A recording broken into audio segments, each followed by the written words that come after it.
क्योंकि जब मैं 7वीं कक्षा में पढ़ता था, हम गर्मियों की छुट्टियों में नाना के घर जाते थे। मेरे नाना किसान थे, उनके बहुत बड़े-बड़े खेत थे। खेतों की मेड़ पर आम के पेड़ लगे हुए हैं। खेतों के एक कोने पर बड़ा-सा कुआँ था। खेतों की सिंचाई के लिए कुएँ में इंजन लगा हुआ था। नाना के घर से खेत की दूरी 5 किलोमीटर थी। नाना-नानी घर का काम निपटाकर सुबह 9 बजे तक निकल जाते थे। हम सब रोज़ नाना-नानी के साथ खेत पर जाया करते थे। गाँव की तपने वाली गर्मी में आम के पेड़ के नीचे बैठकर ठंडी-ठंडी हवा बहुत सुकून देती थी। मेरे मामा के भी मेरे बराबर ही बच्चे थे। हम आपस में मिलकर कभी आम के पेड़ पर चढ़ा करते थे, तो कभी पेड़ की डालियों पर झूला डालकर झूला करते। कभी गुलेल से आम खाते तो तोतों को उड़ाया करते, तो कभी कच्चे आम तोड़ा करते। नाना-नानी आम की नौकरियाँ भरकर हमारे सामने रख देते थे और हम खूब आम का मज़ा लेते। सुबह जल्दी उठकर घर का सारा काम निपटाकर खेत जाया करते थे। गाँव से रास्ते में बड़े-बड़े खजूर की पेड़ और दूसरे किसानों के खेत पड़ा करते थे। रास्ते में एक नाला पड़ा करता था। गाँव वाले अक्सर यह बताया किया करते थे कि वहाँ कोई भूत है।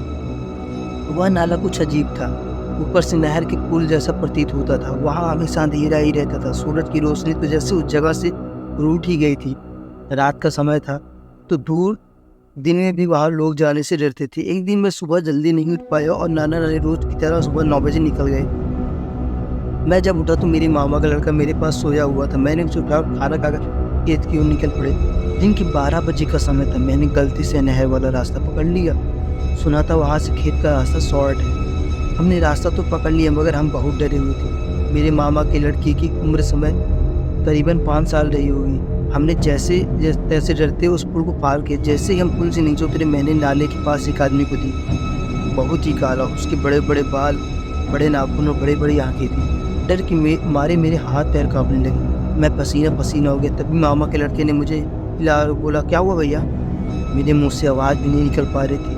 मैं जैसे ही मामा के लड़के की तरफ मुड़ा, मुझे अजीब-सी आवाज़ आई, जैसे किसी ने पानी में छलांग लगाई। मैंने जैसे ही मुड़कर देखा, वहाँ कोई नहीं था। नाले का पानी भी एकदम शांत था।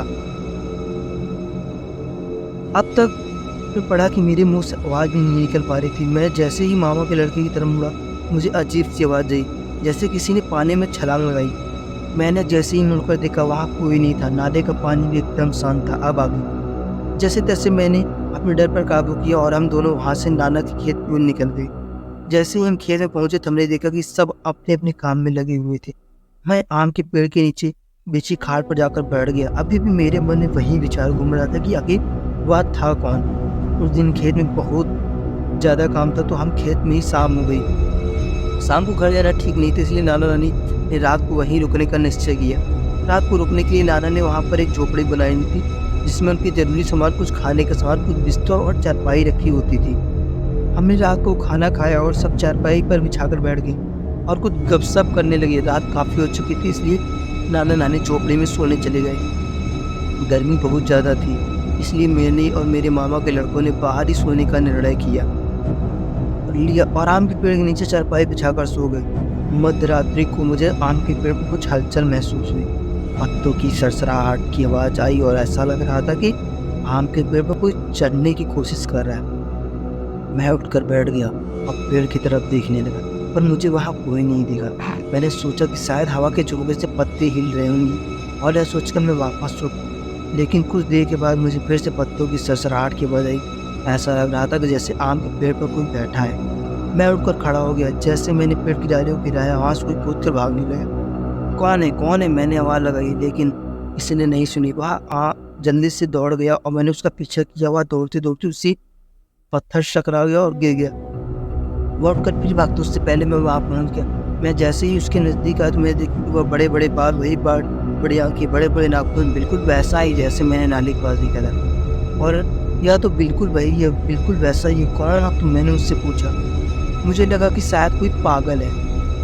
मैं वापस आम के पेड़ के नीचे और चारपाई पर सो गया। जब मैं उठा, तब मुझे सारा खेल समझ में आ गया। गाँव वाले जब भूत समझते थे, वो कोई और नहीं बल्कि पागल आदमी था। वह किसी दूसरे गाँव से आया था और रास्ता भटकने के कारण उसने नाले के पास ही अपना डेरा बना लिया था। गाँव वालों के डर की वजह से वह दिन भर वहीं रहता और रात को बाहर निकला करता था।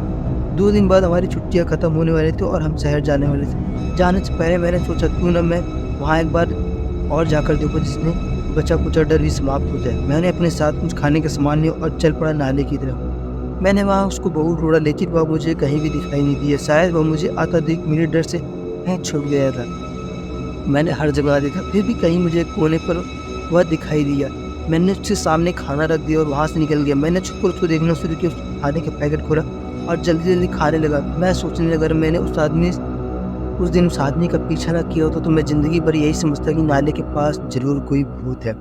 आपको यह कहानी कैसे लगी हमें ज़रूर बताएँ, कमेंट ज़रूर करें और चैनल को सब्सक्राइब करें, लाइक करें। मिलते हैं अगले वीडियो में।